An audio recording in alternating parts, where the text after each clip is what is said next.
Assalomu alaykum. Xudo xolasa stavbada siplarni tortish bilan ishlarimizni boshladik.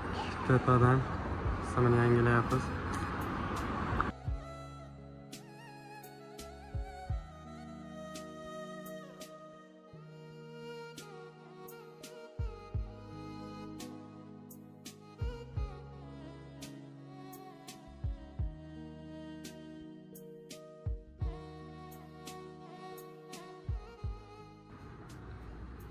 Nima qilyapmiz bu yerda? Iste'molchiga ikkinchi tarmoqni tortyapmiz beton tayanchlar bilan 350 metr masofadan sip kabelni kelyapti. Sip kabelni o'lchamlari 450 mm kvadrat egasi. Asosiy tarmoq o'z transformatoridan uradi. Bu rezerv tarmoq.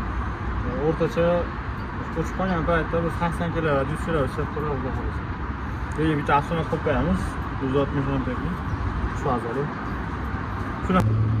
Hop, sip kabelimizni ham oxirgi oralig'imizga tortib oldik.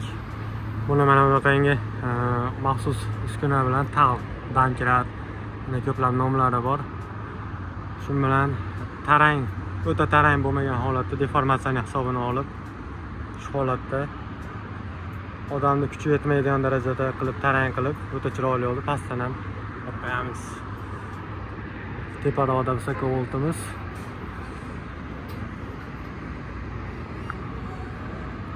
Pastki boshqa qismdagi